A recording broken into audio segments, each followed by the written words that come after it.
আসসালামু আলাইকুম। এটা হচ্ছে রেয়ার ক্যালিপার। তো এটা সমস্যাটা হচ্ছে একটা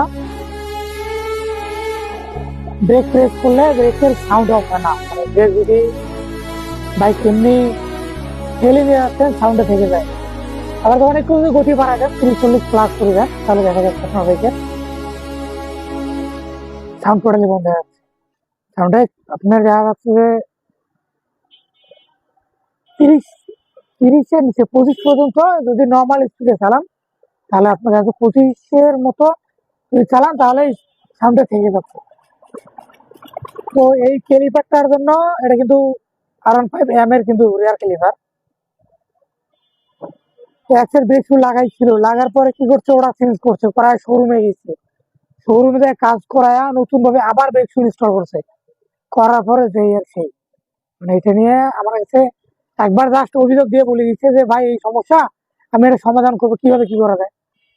তো বলছিলাম যে আমাকে সময় দিও, চেষ্টা করবো ইনশাল্লাহ সমস্যার সমাধান হয়ে যাবে। তো সে কি করছে, চলে গেছে শোরুমে, শোরুমে যা ট্রাই করে দেখছে যে সমাধান হয় নাকি। তো এই সাউন্ড যদি সমাধান করতে যায় আপনাদের যে কাজটা করতে হবে মূলত ফলো রাখতে হবে, এটা কিন্তু রেয়ার ক্যালিপার। এটার মধ্যে কাজ হইলো কি, এই যে পিস্টনটা আছে না, পিস্টনটা আমার ইজিলি খেলে কিনা এটা মেন টার্গেট হবে আপনার। এইটা দেখা গেল আমি কম্প্রেসার করে নিলাম বা হাওয়াটা প্রেস করে নিয়ে প্রেস করলাম, রেয়ার ব্রেক প্রেস করার কারণে দেখা গেল যে পিস্টনটা আবার বের হয়ে আসলো। এটা আসলে স্মুথ হবে খেলে কিনা এটা আমাকে ফলো করতে হবে। যদি দেখা যায় এটা খেলার পরে ছেড়ে না দেয়, পিস্টনটা ছেড়ে না দেয়, তাহলে আপনার জীবনেও ব্রেকের সাউন্ড বন্ধ হবে না। তা আমরা যখন এটা মানে খোলার পরে দেখছি এটা কিন্তু মানে অনেকটা জাম ছিল এটা।